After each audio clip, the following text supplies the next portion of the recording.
If you recall, when you first built the skeleton, you added 3 roll bones to help with the skin deformation of the arm. The idea was that when you rotate the wrist, the forearm roll bones would rotate by amounts that would gradually twist the forearm. Similarly, rotating the shoulder would have an effect on the shoulder roll bone to tone down the skin deformation of that joint. You'll be using a mix of constraints and helpers to produce that effect. Start with the shoulder. Select the shoulder controller and make sure you set the IK-FK blend value to 100 to favor FK action. This way, as you rotate the controller on its x-axis, you can see the shoulder bone react accordingly. The trick here is to have the roll bone rotate as well, but only halfway between the shoulder and the clavicle bones. This way, it will ensure a smooth deformation of the shoulder joint. In order to do that, you will need to create a helper object first.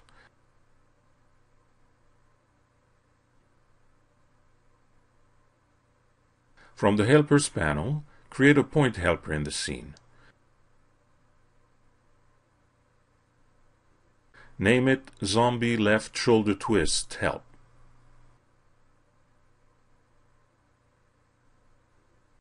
Align it to the shoulder skin bone, pivot to pivot, in position and orientation.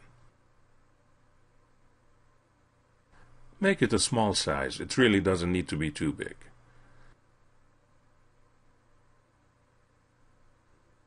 Position constrain it to the shoulder bone so that it travels with it.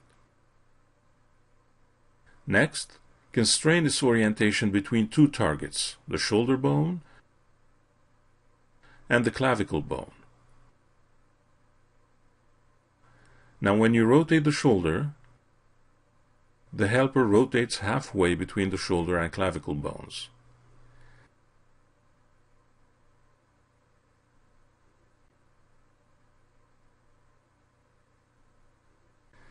Now select the shoulder roll bone.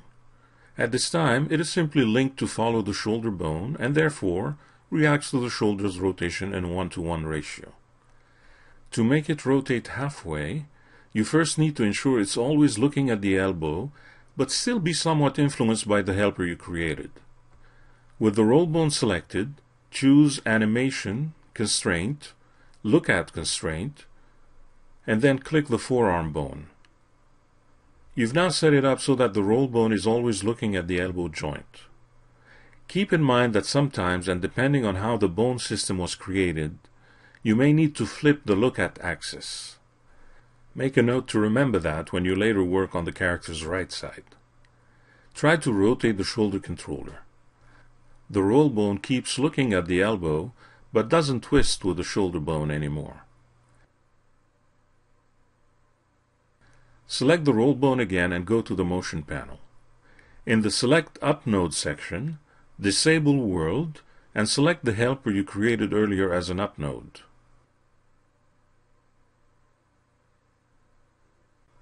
Try the shoulder controller again.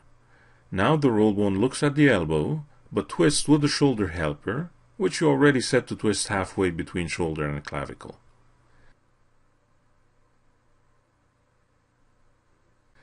Test it out in shaded mode and with the geometry displayed. Inevitably, you may find you need to go back and tweak the skin deformation in some areas. You can select the offending vertices and adjust them in the Weight Tool dialog.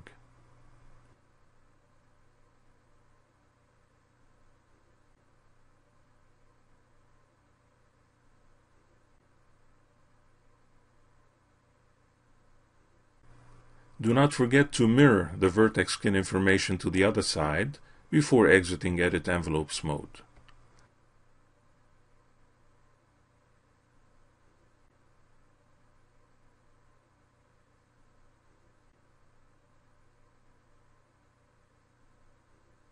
Select the shoulder roll bone again and zoom back a little bit. Notice the light blue line displayed in the viewport. This line is an aid that defines the object's look-at direction. You don't really need it to clutter the viewport. In the Motion panel, reduce the view line length to a more reasonable value. A value of about 7 should be fine here.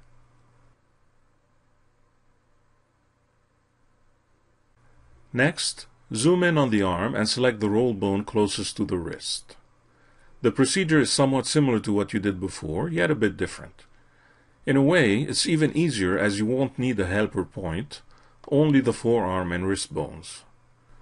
Currently, the roll bone is linked to the forearm and therefore doesn't twist when the wrist twists.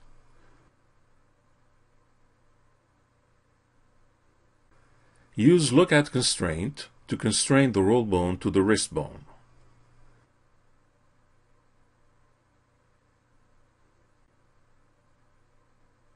Use that same wrist as an up node in the roll bone's parameters.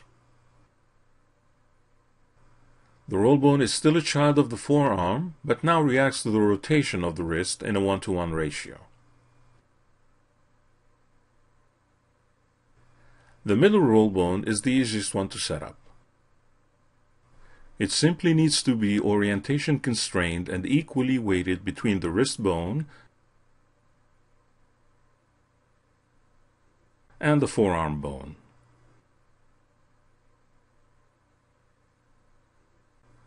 This way, as you rotate the hand controller on its local x-axis, you get a nice gradual deformation of the forearm skin bones.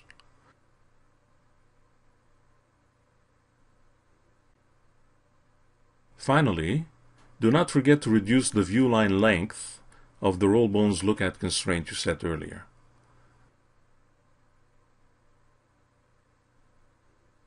This covers the rigging of the left arm. You still need to rig the hand, but before that, it is time you run on your own for a stretch. Yes, you guessed it. It is time for you to work on the right arm using what you have learned here. The process is exactly the same, but do not forget to change the script to reflect the names of the right limbs. When you're done, you can then come back and look at the rigging of the hands.